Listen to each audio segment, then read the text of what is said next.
तो आज ऋतिक रोशन की फाइटर मूवी को रिलीज कर दिया गया है एंड ये मूवी बॉलीवुड की इस साल की पहली बिग बजट मूवी है। जिस मूवी की अगर कास्ट की बात करें तो इसमें ऋतिक रोशन के साथ साथ दीपिका पादुकोण, अनिल कपूर और करण सिंह ग्रोवर जैसे बड़े एक्टर्स हैं। तो इसीलिए आइए आज की इस वीडियो के अंदर हम इस मूवी की स्टोरी को डिटेल से जानते हैं और देखते हैं कि ऋतिक रोशन की फाइटर मूवी में क्या खास है। वैसे इस वीडियो को स्टार्ट करने से पहले मैं आपको बता दूं कि ये फाइटर मूवी साल 2019 में होने वाले पुलवामा अटैक पे बनी है, जिसके अंदर हमें इंडियन एयरफोर्स की काबिलियत दिखाई गई है। और तो और ये मूवी भी 26 जनवरी के टाइम पर रिलीज हुई है। सो इसीलिए अगर आप सभी इस वीडियो को देख रहे हैं तो आप सबको भी मेरी तरफ से 26 जनवरी की बहुत बहुत शुभकामनाएं, यानी कि हैप्पी रिपब्लिक डे। हालांकि अगर आप सभी मुझे रिपब्लिक डे की विशेष देना चाहते हैं तो आप सब मुझे कमेंट्स के अंदर हैप्पी रिपब्लिक डे या फिर 26 जनवरी लिख सकते हैं। एंड अगर आपको मूवी की स्टोरी पसंद आए तो आप सब कमेंट्स के अंदर फाइटर लिख सकते हैं। और हाँ, अगर आपको वीडियो पसंद आए तो आप इस वीडियो को लाइक भी जरूर करना। तो फिर आइए अब हम बिना किसी देरी के आज की इस कमाल की वीडियो को स्टार्ट करते हैं और फाइटर मूवी की पूरी स्टोरी को डिटेल से जानते हैं।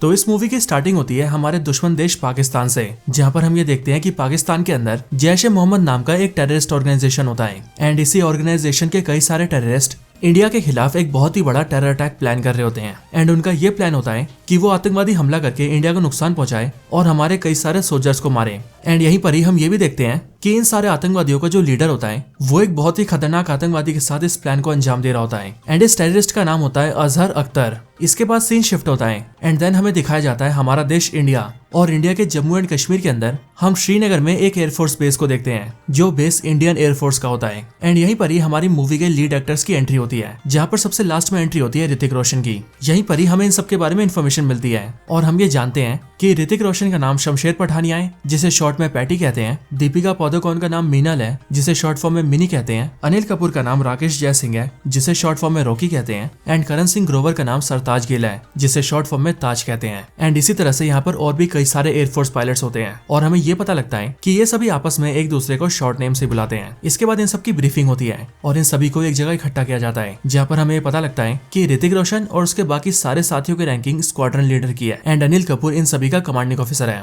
अनिल कपूर अपनी पूरी टीम से कहता है कि वो सभी इंडिया के बेस्ट एयरफोर्स पायलट्स हैं एंड इसीलिए उन सबको एक साथ पिक करके एक टीम बनाई गई है और उन सभी को यहाँ श्रीनगर के एयरफोर्स बेस में लाया गया है। और ये सब इसीलिए किया गया है क्योंकि इंडियन इंटेलिजेंस को एक खबर मिली है कि पाकिस्तान इंडिया के ऊपर एक काफी बड़ा प्लान अटैक कर रहा है, जिस टेरर अटैक के अंदर पाकिस्तानी मिलिट्री, उनकी इंटेलिजेंस ISI और पाकिस्तान से ऑपरेट करने वाले टेररिस्ट भी शामिल है। एंड इसीलिए अगर कभी ऐसा हमला होता है तो हो सकता है कि आने वाले टाइम में इंडिया और पाकिस्तान में वॉर हो जाए, और अगर कभी वॉर हुई तो उसके लिए उन सबको तैयार रहना पड़ेगा। एंड फिर इसके लिए हम ये देखते हैं कि यहाँ पर ये सारे पायलट्स मिलकर वॉर के लिए एक्सरसाइज करते हैं और एयरक्राफ्ट्स को उड़ाने की ट्रेनिंग करते हैं, जहाँ पर ही हमें ये भी बताया जाता है कि ऋतिक रोशन यानी कि पैटी पूरे इंडिया का सबसे बेस्ट एयरफोर्स पायलट है। लेकिन सबसे बेस्ट होने के बावजूद भी अनिल कपूर, जो कि इन सबका कमांडिंग ऑफिसर होता है यानी कि रॉकी, वो पैटी को पसंद नहीं करता और वो हमेशा ही पैटी को एक बड़ी जिम्मेदारी के लिए रिस्पॉन्सिबल मानता है। और वो हमेशा ही पैटी से कहता है कि वो किसी भी टीम को लीड करने के काबिल नहीं है एंड वो उसे एक बहुत ही बड़ी गलती के लिए जिम्मेदार भी मानता है। हालांकि वो गलती क्या थी ये आप सभी को मूवी में आगे पता लगेगा। इसके अगले सीन में हम ये देखते हैं कि पाकिस्तान के आतंकवादी संगठन का चीफ, जिसका नाम मजीद खान होता है, वो 100 किलो RDX के साथ जम्मू कश्मीर में एंटर कर जाता है। बट जैसे ही वो कश्मीर में काफी आगे आता है वैसे ही उसे इंडियन आर्मी के सोल्जर्स पकड़ लेते हैं। एंड देन फिर हमें पता लगता है कि इंडियन आर्मी को इन्फॉर्मेशन मिली थी कि पाकिस्तान के आतंकवादी कुछ ऐसे करने वाले थे। एंड अब क्योंकि यहाँ पर इंडियन आर्मी के सोल्जर्स ने मजीद खान को 100 किलो RDX के साथ पकड़ लिया था, इसीलिए वो सभी उन्हें डिटेन कर लेते हैं। इसके बाद ये इन्फॉर्मेशन श्रीनगर एयरफोर्स बेस के अंदर हमारे हीरोज तक पहुंचती है, जिसके बाद पैटी, मिनी, रॉकी और बाकी सारे लोग इसको जानकर बहुत खुश होते हैं। एंड वो सभी ये सोचते हैं कि उन सब ने मिलकर पाकिस्तान का एक बहुत बड़ा टेरर अटैक इंडिया में होने से रोक दिया है। हालांकि दूसरी साइड हम ये भी देखते हैं कि इंडियन आर्मी कश्मीर के अंदर कई सारे CRPF के जवानों को बुलाती है ताकि आतंकवादियों की जैसी घुसपैठ अभी हुई है वैसी फिर से ना हो। लेकिन जम्मू कश्मीर की जिन सड़कों के ऊपर CRPF जवानों की बसेस चल रही होती है, वहीं से थोड़ी दूरी पर हम ये देखते हैं कि वहाँ अजहर अख्तर एक दूसरे आतंकवादी के साथ एक वैन में बैठा होता है। एंड यहीं पर ही वो दूसरे आतंकवादी से कहता है कि अब वो बहुत ही जल्द इन सारे सोल्जर्स को मार देगा और फिर जाकर उसे जन्नत मिलेगी। एंड फिर ये बोलकर अजहर अख्तर वैन से उतर जाता है, जिसके बाद ही वो आतंकवादी उस वैन को चलाते हुए सीधा CRPF की बसेस में ठोक देता है। और क्योंकि उसकी वैन के अंदर 300 किलो से भी ज्यादा RDX होता है, इसीलिए उसके टकराने से वहाँ पर इतना बड़ा ब्लास्ट होता है कि वहाँ मौजूद उन सारी बसेस के अंदर जितने भी CRPF के जवान होते हैं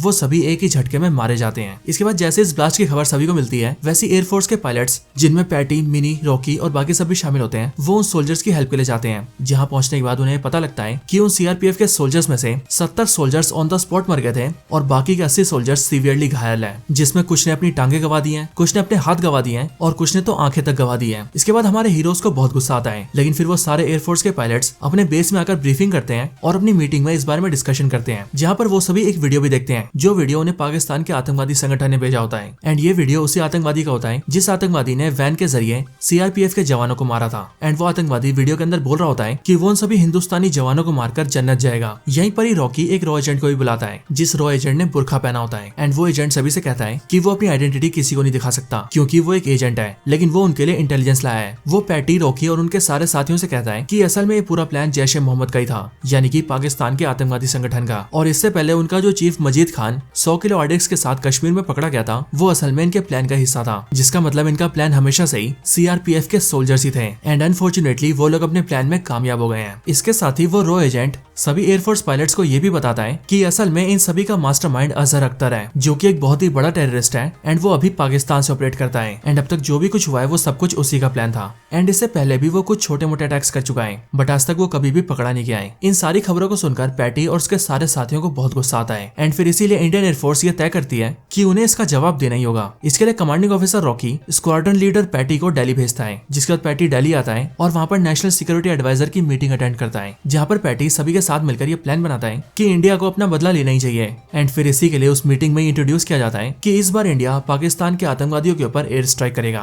एंड अपने शहीद हुए वीर जवानों का बदला लेगा। हालांकि इसी मीटिंग के अंदर ये भी डिसाइड होता है कि इस अटैक में पाकिस्तान के सिविलियंस को अटैक नहीं किया जाएगा, बल्कि टारगेट किया जाएगा तो सिर्फ उनको जो कि आतंकवादी है। एंड इसके लिए पैटी मीटिंग में सबसे कहता है कि उनकी रिपोर्ट के हिसाब से पाकिस्तान के बालाकोट के अंदर जैश ए मोहम्मद के कई सारे आतंकवादी छुपे हुए हैं, जिनकी संख्या सैकड़ों में है। एंड वहीं पर उनके पास बहुत सारा आरडीएक्स, बहुत सारे बॉम्ब्स और वेपन्स भी हैं। एंड इसीलिए उन्हें उस जगह को टारगेट करना चाहिए। एंड फिर इसके लिए इस बात को तय किया जाता है कि अब इंडियन एयरफोर्स पाकिस्तान के बालाकोट के अंदर जैश ए मोहम्मद के ऊपर एयर स्ट्राइक करेगी। इसके बाद पैटी एयरबेस में वापस आता है एंड फिर वो और उसके सारे साथी मिलकर अपने एयर स्ट्राइक के लिए तैयार हो जाते हैं। वो सभी अपने अपने एयरक्राफ्ट में बैठते हैं और सीधा पाकिस्तान की तरफ फ्लाई करते हैं। एंड फिर फ्लाई करते करते वो सभी एलओसी पार करके सीधा पीओके के अंदर पहुंच जाते हैं, यानी कि पाकिस्तान ऑक्यूपाइड कश्मीर के अंदर। एंड फिर यहाँ पर आने के बाद एयरफोर्स के सारे सोल्जर्स बड़ी बहादुरी से पठानकोट के ऊपर हमला कर देते हैं, जिसके बाद उस अटैक की वजह से वहाँ के सैकड़ों आतंकवादी मारे जाते हैं और उनके सारे वेपन्स और आरडीएक्स डिस्ट्रॉय हो जाते हैं। लेकिन यहीं पर ही हम ये देखते हैं कि इस बड़े से हमले के बाद भी अजहर अख्तर जिंदा बच गया है। एंड इसीलिए वो जल्दी से इस बारे में पाकिस्तान की आर्मी को खबर करता है और उनसे कहता है कि इंडिया के एयरफोर्स ने उन पर अटैक किया है। ये सुनते ही पाकिस्तानी मिलिट्री एक्टिव होती है एंड वो अपने एयरफोर्स के कई सारे सोल्जर्स को भेजती है, जिसके बाद पाकिस्तानी एयरक्राफ्ट इंडियन एयरक्राफ्ट का पीछा करते हैं। हालांकि उनके पहुंचने से पहले इंडिया के ज्यादातर एयरक्राफ्ट अपने बॉर्डर में वापस आ जाते हैं, लेकिन क्योंकि पैटी और उसका दोस्त ताज पीछे होते हैं, इसीलिए उन दोनों के एयरक्राफ्ट पाकिस्तानी एयरक्राफ्ट के टारगेट में आ जाते हैं। एंड यहीं पर ही हम ये देखते हैं कि इन सभी पाकिस्तानी एयरफोर्स पायलट्स में से एक पायलट का नाम रेड नोज होता है, जो कि पाकिस्तान का नंबर 1 एयरफोर्स पायलट होता है, ठीक उसी तरह से जिस तरह से पैटी इंडिया का नंबर 1 एयरफोर्स पायलट है। एंड इसीलिए जैसे ये रेड नोज पैटी और ताज के एयरक्राफ्ट के पास पहुंचता है, वैसे ही वो ताज के एयरक्राफ्ट के ऊपर अपने वेपन से लॉक कर देता है। बट जैसे वो ताज के ऊपर हमला करने वाला होता है, वैसे ही पैटी अपने एयरक्राफ्ट को घुमा लेता है और वो सीधा रेड नोज के पास आता है और वो रेड नोज के एयरक्राफ्ट को टारगेट कर लेता है। एंड फिर पैटी रेड नोज से कहता है कि अगर उसने उसके दोस्त के ऊपर हमला किया तो वो उसके ऊपर हमला करके उसे मार देगा। एंड फिर इसीलिए इस बात से रेड नोज डर जाता है और वो ताज के एयरक्राफ्ट को अनलॉक करके उसे वहां से जाने देता है, जिसके बाद ताज और पैटी दोनों ही वहां से निकल जाते हैं। एंड फिर एयरफोर्स के सारे पायलट्स इंडिया के अंदर वापस आ जाते हैं और इस तरह से बालाकोट के ऊपर एयर स्ट्राइक कामयाब रहता है। इसके बाद ये सभी काफी खुश होते हैं और वो सभी वहां पर पार्टी भी करते हैं। बट फिर 1-2 दिन बाद ही हम ये देखते हैं कि पाकिस्तानी एयरफोर्स के कई सारे एयरक्राफ्ट इंडियन बॉर्डर्स के अंदर एंटर कर जाते हैं एंड वो जम्मू कश्मीर के कई सारे एयरबेस को टारगेट करते हुए उनको डिस्ट्रॉय करने लगते हैं। ये देखकर इंडिया की इंटेलिजेंस इस बात की खबर जल्दी से श्रीनगर बेस तक पहुंचाती है, जिसके बाद पैटी, ताज, मिनी और बाकी सारे सोल्जर्स अपने अपने एयरक्राफ्ट को लेकर सीधा उन्हें टैकल करने जाते हैं। बट जैसे इंडियन एयरक्राफ्ट पाकिस्तानी एयरक्राफ्ट के पास पहुंचती है, वैसे ही पाकिस्तानी एयरक्राफ्ट वहां से भागने लगते हैं एंड वो वापस पाकिस्तान जाने लगते हैं। ये देखकर इंडियन पायलट्स को भी समझ नहीं आता कि आखिरकार पाकिस्तानी पायलट्स इतनी जल्दी डर के क्यों भाग रहे हैं। एंड इसीलिए वो सभी पाकिस्तानियों को पीछा करते हैं। पीछा करते करते वो सारे पाकिस्तानी सोल्जर्स अपने अपने एयरक्राफ्ट को लेकर पाकिस्तान में एंटर कर जाते हैं। एंड इसीलिए सारे इंडियन पायलट्स भी इंडियन बॉर्डर्स पर रुक जाते हैं, क्योंकि उन्हें बिना पूछे इंडियन बॉर्डर्स को पार करके पाकिस्तान में जाने की परमिशन नहीं थी। लेकिन हम ये देखते हैं कि पैटी पाकिस्तानियों के अटैक से खुश नहीं होता है एंड इसीलिए वो इंडियन बॉर्डर्स पे आकर अपने सीनियर से ऑर्डर मांगता है कि वो उसे पाकिस्तान में एंटर करने दे। बट यहीं पर हमें पता लगता है कि पाकिस्तानियों ने इंडियन बॉर्डर के पास ही रेडियो जैमर्स को फिट कर रखा है, जिस वजह से पैटी की आवाज उसके सीनियर्स तक जा नहीं पाती, क्योंकि उनका वायरलेस कनेक्शन बीच में कट ऑफ हो जाता है। ये देखकर पैटी का दोस्त ताज उसके पास आता है एंड वो उससे कहता है कि उसे वापस चलना चाहिए। बट वो ताज से कहता है कि वो उनके पीछे जाएगा, फिर चाहे उसे उसके साथ चलना हो या फिर ना चलना हो, और अगर वो चाहे तो वापस जा सकता है, बट वो तो पाकिस्तानियों को छोड़ेगा नहीं। ये सुनने के बाद ताज भी पैटी के के साथ जाने का फैसला करता है। देन फिर इसीलिए ताज और पैटी दोनों ही अपने एयरक्राफ्ट को लेकर पाकिस्तान के अंदर एंटर कर जाते हैं। बट एंटर करने के बाद ही उन दोनों की डायरेक्शन चेंज हो जाती है और फिर हमें ये पता लगता है कि असल में ये पाकिस्तान के एयरफोर्स पायलट रेड नोज की चाल थी और उसने ये सब पैटी और ताज को फंसाने के लिए किया था, क्योंकि लास्ट टाइम जिस तरीके से पैटी ताज को छुड़ा कर ले गया था उस बात से रेड नोज को बहुत गुस्सा आया था। एंड इसीलिए वो कई सारे पाकिस्तानी एयरक्राफ्ट को लेकर उन दोनों के एयरक्राफ्ट को टारगेट कर लेता है एंड उन पर अटैक कर देता है। इस अटैक के अंदर पैटी तो बच जाता है, क्योंकि एज ऑफ कोर्स पैटी की फ्लाइंग स्किल्स बहुत अच्छी होती है। बट हम ये देखते हैं कि ताज नहीं बच पाता एंड पाकिस्तानियों का अटैक ताज के एयरक्राफ्ट पर लग जाता है। एंड जैसे ही ताज के एयरक्राफ्ट के ऊपर अटैक होता है वैसे उसका एयरक्राफ्ट नीचे गिरने लगता है और फिर इसीलिए उस एयरक्राफ्ट के अंदर ताज और उसका एक साथी जो बैठा होता है वो दोनों उससे निकल जाते हैं एंड पैराशूट के जरिए नीचे लैंड कर जाते हैं। एंड फिर इस तरह से पैटी तो इंडिया में वापस आ जाता है, लेकिन ताज और उसका एक साथी जिसका नाम बैश होता है वो दोनों पाकिस्तान के अंदर फंस जाते हैं। श्रीनगर बेस में वापस आने के बाद कमांडिंग ऑफिसर रॉकी पैटी को बहुत डांटता है एंड वो उससे ये कहता है कि जब उनके पास पाकिस्तान में एंटर करने के ऑर्डर्स नहीं थे तो उसने पाकिस्तान के अंदर एंटर क्यों किया। एंड वो खुद तो एंटर हुआ तो हुआ बट वो ताज को अपने साथ क्यों ले गया। हालांकि जब रॉकी पैटी को डांट रहा होता है तब पैटी अपने दोस्त ताज की वजह से इतना ज्यादा दुखी होता है कि वो अपनी सफाई में कुछ नहीं बोलता। बट फिर इसके आगे रॉकी पैटी के ऊपर इंक्वायरी बिठाता है, जिसके बाद इंक्वायरी में ये फैसला लिया जाता है कि पैटी उस टीम के अंदर रहने के काबिल नहीं है एंड इसीलिए वो सभी उसका ट्रांसफर करके उसे सीधा हैदराबाद के एयरफोर्स ट्रेनिंग अकेडमी में भेज देते हैं। ट्रांसफर होने के बाद ही पैटी सीधा हैदराबाद जाता है एंड वहां पर जाकर यंग सोल्जर्स को ट्रेनिंग देने लगता है। बट यहीं पर ही हम ये देखते हैं कि पैटी को अपने दोस्त के जाने का बहुत दुख होता है एंड वो बस यही उम्मीद कर रहा होता है कि उसके वो दोनों साथी पाकिस्तान के अंदर बस सेफ हों। हैदराबाद में कुछ टाइम रहने के बाद ही पैटी ये डिसाइड करता है कि वो एयरफोर्स को छोड़ देगा और ऐसा इसीलिए क्योंकि ताज के साथ जो भी कुछ हुआ वो उन सब के लिए खुद को जिम्मेदार मानता था और इसी के लिए पैटी अपने सीनियर के पास जाता है एंड वो वहां पर उनसे कहता है कि उसे एयरफोर्स छोड़ना है। बट पैटी का वो सीनियर पैटी से कहता है कि उसे इतनी जल्दी फैसला नहीं लेना चाहिए, इसीलिए उसे अभी छुट्टी लेनी चाहिए, कुछ टाइम के लिए अपने घर जाना चाहिए एंड फिर उसके बाद ये डिसाइड करना चाहिए कि उसे आगे क्या करना है। इसके बाद पैटी ऐसा ही करता है एंड वो छुट्टी लेकर सीधा जम्मू अपने घर जाता है। घर पहुंचने के बाद वो अपने फादर से मिलता है। बट फिर यहीं पर कुछ दिन बिताने के बाद ही पैटी को न्यूज में ये दिखता है कि उसके दोनों साथी ताज और बैश पाकिस्तान के अंदर जिंदा है, बट वहां पर पाकिस्तानी मिलिट्री ने उन्हें पकड़ रखा है एंड वो अभी उनकी कैद में ही है। लेकिन इंडिया के लगातार प्रेशर की वजह से अब पाकिस्तान उन दोनों को छोड़ने वाला है। ये जानकर पैटी बहुत खुश होता है एंड वो सीधा श्रीनगर बेस में जाता है एंड वहां पर अपने बाकी के साथियों से मिलता है, जहां पर वो सभी ये खबर जानकर बहुत खुश होते हैं कि उनके दोनों साथी वापस आने वाले हैं। इसके कुछ टाइम बाद ही वहां पर एक हेलीकॉप्टर आता है जिसके अंदर ताज और बैश को लाया जाना था। बट जब हेलीकॉप्टर के अंदर से उन्हें निकाला जाता है तब हम ये देखते हैं कि हेलीकॉप्टर के अंदर से सिर्फ एक ही स्ट्रेचर को निकाला गया है एंड उस स्ट्रेचर के ऊपर एक आदमी की लाश होती है। जो आदमी होता है बैश, यानी कि टीम का वही मेंबर जो कि ताज के साथ उसके एयरक्राफ्ट में था। एंड यहीं पर ही हमें ये भी पता लगता है कि पाकिस्तानियों ने बैश के टुकड़े टुकड़े करके भेजे हैं एंड उसे मारने से पहले उसे वहां पर बहुत ज्यादा टॉर्चर किया गया है। ये जानकर पैटी, रॉकी और उनके सारे साथी बहुत ज्यादा गुस्सा हो जाते हैं एंड वो सब ये प्लान करते हैं कि अब वो पाकिस्तान को छोड़ेंगे नहीं एंड उसके अंदर के सारे आतंकवादियों को खत्म कर देंगे। एंड इसके लिए इंडियन एयरफोर्स पाकिस्तान के ऊपर अटैक करने के लिए एक एक्शन प्लान तैयार करता है। इधर दूसरी तरफ पाकिस्तान में हम ये देखते हैं कि ताज अभी भी जिंदा है, बट ताज के पास ही अजहर अख्तर आता है और वो उसे बहुत टॉर्चर करते हुए उसे ये बताता है कि असल में उनके पास जो रॉ का एजेंट है वो एक्चुअली में उनका एजेंट है एंड इसीलिए जो भी प्लान एयरफोर्स वाले बनाते हैं उसकी सारी खबर उनको मिल जाती है। एंड अभी अभी उसको एक खबर मिली है कि उसके दोस्त बैश की लाश को देखकर एयरफोर्स वालों को बहुत गुस्सा आया है और वो हमारे ऊपर अटैक की प्लानिंग कर रहे हैं और वो आज रात को ही हमला करने वाले हैं। इधर दूसरी तरफ श्रीनगर बेस के अंदर हम ये देखते हैं कि एयरफोर्स के सारे सोल्जर्स लड़ाई के लिए तैयार रहते हैं एंड यहीं पर ही जिस एजेंट की बात अजहर अख्तर कर रहा होता है हमें वो भी यहाँ पर दिखता है और ये वही एजेंट होता है जो कि मूवी की स्टार्टिंग में एज अ रॉ एजेंट दिखा होता है। बट यहाँ पर ये बात रिवील होती है कि ये असल में एक डबल एजेंट है जो कि एक्चुअल में इंडिया के लिए काम करता है एंड उसने जानबूझकर अजहर अख्तर को ये इन्फॉर्मेशन दी है कि इंडियन एयरफोर्स रात को अटैक करेगी, जबकि प्लान तो ये है कि इंडियन एयरफोर्स अभी दिन में अटैक करने वाली है। इसके बाद सारे पायलट्स तैयार होते हैं एंड वो सभी हमले के लिए निकल जाते हैं एंड वो सीधा पाकिस्तान में घुसते हैं और अजहर अख्तर के बेस के ऊपर हमला कर देते हैं। अटैक में हम ये देखते हैं कि वहाँ पर एयरफोर्स के 2 हेलीकॉप्टर्स होते हैं एंड एक बड़े से प्लेन के जरिए वहाँ पर कई सारे सोल्जर्स को उतारा जाता है जो सभी सोल्जर्स इंडियन मिलिट्री के गरुड़ फोर्स का हिस्सा होते हैं। एंड यहाँ पर इनका प्लान ये होता है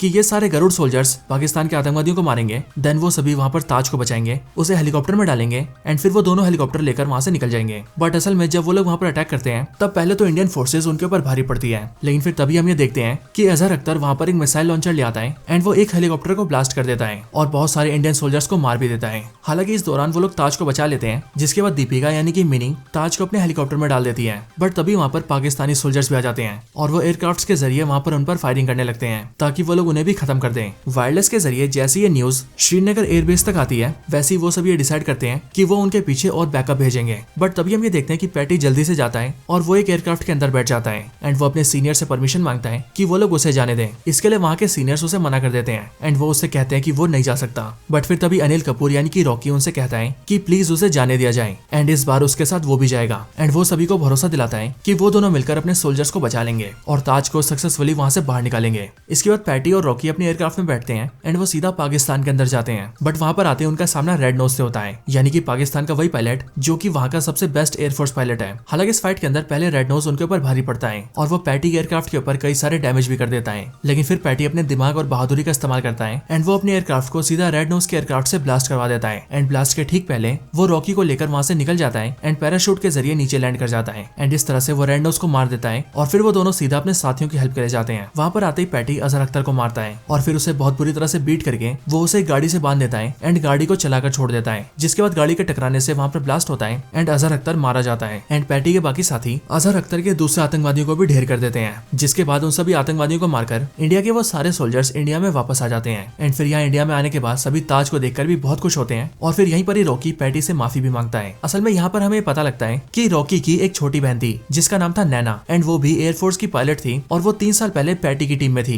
एंड वो पैटी की फियोंसी भी थी, यानी कि पैटी और नैना दोनों शादी करने वाले थे। लेकिन 3 साल पहले उन दोनों को एक मिशन पर भेजा गया था, जिस मिशन में उन्होंने अपना मिशन तो पूरा किया लेकिन मिशन के अंदर ही नैना की मौत हो गई थी। एंड अब क्योंकि उस मिशन को पैटी लीड कर रहा था, इसीलिए रॉकी तब से ऐसा मानने लगा कि उसकी बहन नैना की मौत का जिम्मेदार पैटी है एंड इसीलिए वो पैटी को कभी भी टीम लीड करने के काबिल नहीं मानता था। लेकिन आज इस बार पैटी की बहादुरी को देखकर रॉकी पैटी को समझ चुका है कि वो अपनी जगह बिल्कुल ठीक था एंड उसकी बहन नैना के साथ जो भी हुआ वो एक हादसा था एंड इसी के लिए वो इन सब से पैटी से माफी मांगता है, जिसके बाद पैटी उसे माफ कर देता है एंड वो दोनों एक दूसरे के गले मिलते हैं एंड फिर इसके बाद ही ये मूवी एंड हो जाती है।